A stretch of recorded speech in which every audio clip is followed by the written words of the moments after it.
ಬೆಳಗಿನ ತಿಂಡಿಗಾಗಿರ್ಬೋದು, ಮಧ್ಯಾಹ್ನ ಊಟಕ್ಕಾಗಿರ್ಬೋದು, ಮಕ್ಕಳಿಗೆ ಲಂಚ್ ಬಾಕ್ಸ್ಗಾಗಿರ್ಬೋದು ತುಂಬಾ ಚೆನ್ನಾಗಿರುತ್ತೆ. ಈ ವಿಧಾನದಲ್ಲಿ ಮಕ್ಕಳಿಗೆ ಮಾಡಿಕೊಟ್ರೆ ತುಂಬಾ ಚೆನ್ನಾಗಿ ತಿನ್ಕೋತಾರೆ. ಎಲ್ರಿಗೂ ನಮಸ್ಕಾರ. ಇದು ಲೀಲಾಸ್ ಕನ್ನಡ ಚಾನಲ್. ನನ್ನ ಚಾನಲ್ಗೆ ಇನ್ನು ಯಾರು ಸಬ್ಸ್ಕ್ರೈಬ್ ಮಾಡ್ಕೊಂಡಿಲ್ವೋ ಅವರೆಲ್ಲ ಸಬ್ಸ್ಕ್ರೈಬ್ ಆಗಿ ಅಂತ ಹೇಳ್ತಾ, ಇವತ್ತಿನ ರೆಸಿಪಿಯಲ್ಲಿ ಎಗ್ ರೈಸ್ನ ಮಾಡಿ ತೋರಿಸ್ತಾ ಇದ್ದೀನಿ. ಇದು ತುಂಬಾ ರುಚಿಯಾಗಿರುತ್ತೆ. ನೀವು ಒಂದ್ಸಲ ಈ ಥರ ಟ್ರೈ ಮಾಡಿ ನೋಡಿ. ಹಾಗಾದರೆ ಬನ್ನಿ ಎಗ್ ರೈಸ್ನ ಯಾವ ರೀತಿ ಮಾಡೋದು ಅಂತ ನೋಡ್ಕೊಂಡು ಬರೋಣ. ಮೊದಲಿಗೆ ಇಲ್ಲಿ ನಾನು ಎಗ್ ರೈಸ್ ಮಾಡ್ಕೊಳ್ಳೋದಕ್ಕೆ ನಾನಿಲ್ಲಿ ಒಂದು ಬಾಣಲೆನ ಇಟ್ಕೊಂಡಿದ್ದೀನಿ. ಬಾಣಲೆ ಬಿಸಿ ಆದಮೇಲೆ ಅದಕ್ಕೆ ನಾನಿಲ್ಲಿ ಎಣ್ಣೆನ ಹಾಕ್ಕೊಳ್ತಾ ಇದ್ದೀನಿ. ಎಣ್ಣೆ ಬಿಸಿ ಆಗಬೇಕು. ಎಣ್ಣೆ ಬಿಸಿ ಆದಮೇಲೆ ನಾನಿಲ್ಲಿ 2 ಈರುಳ್ಳಿನ ಸಣ್ಣದಾಗೆ ಹಚ್ಬಿಟ್ಟು ಹಾಕ್ಕೊಳ್ತಾ ಇದ್ದೀನಿ. ಈರುಳ್ಳಿ ಎಲ್ಲ ಚೆನ್ನಾಗಿ ಮೆತ್ತಗಾಗಬೇಕು. ಕಲರ್ ಚೇಂಜ್ ಆಗೋ ತನಕ ಇದನ್ನು ಹುರ್ಕೊಳ್ಬೇಕು. ಇವಾಗ ನಾನು ಇದಕ್ಕೆ 3 ಹಸಿಮೆಣಸಿಕಾಯಿನ ಹಾಕ್ಕೊಳ್ತಾ ಇದ್ದೀನಿ. ನಿಮಗೆ ಖಾರ ನೋಡಿಕೊಂಡು ಹಾಕ್ಕೊಳ್ಳಿ. ಇದನ್ನು ಚೆನ್ನಾಗಿ ಫ್ರೈ ಮಾಡ್ಕೊಳ್ಬೇಕು. ಇವಾಗ ಇದಕ್ಕೆ ನಾನು 1 ಟೇಬಲ್ ಸ್ಪೂನ್ ಆಗುವಷ್ಟು ನಾನಿಲ್ಲಿ ಶುಂಠಿ ಬೆಳ್ಳುಳ್ಳಿ ಪೇಸ್ಟ್ನ ಹಾಕ್ಕೊಳ್ತಾ ಇದ್ದೀನಿ. ನಾನಿಲ್ಲಿ ಶುಂಠಿ ಬೆಳ್ಳುಳ್ಳಿ ಪೇಸ್ಟ್ನ ಜಜ್ಜಿಬಿಟ್ಟು ಹಾಕ್ಕೊಳ್ತಾ ಇದ್ದೀನಿ. ಇದನ್ನು ಹಸಿ ವಾಸನೆ ಹೋಗೋ ತನಕ ಇದನ್ನು ಹುರ್ಕೊಳ್ಬೇಕು. ಈರುಳ್ಳಿ ಎಲ್ಲ ಚೆನ್ನಾಗಿ ಮೆತ್ತಗಾದ್ಮೇಲೆ ಇದಕ್ಕೆ ನಾನು 2 ಟೊಮೊಟೊನ ಹಾಕ್ಕೊಳ್ತಾ ಇದ್ದೀನಿ.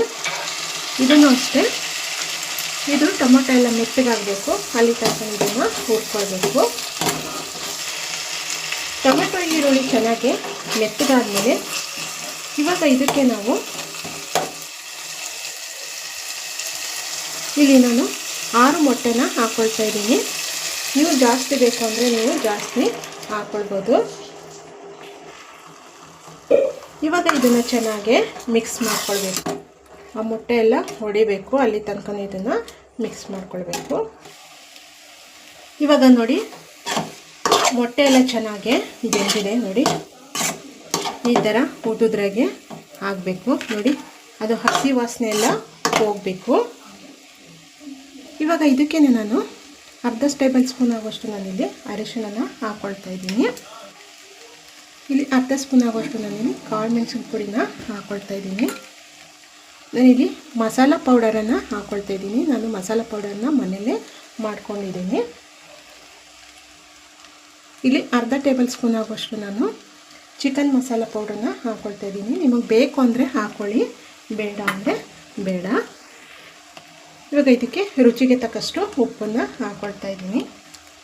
ಇವಾಗ ಇದನ್ನು ಚೆನ್ನಾಗಿ ಮಿಕ್ಸ್ ಮಾಡ್ಕೊಳ್ಬೇಕು.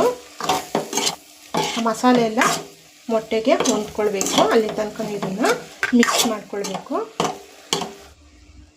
ಇವಾಗ ಚೆನ್ನಾಗಿ ಮಸಾಲೆ ಎಲ್ಲ ಹಿಡ್ಕೊಂಡಿದೆ.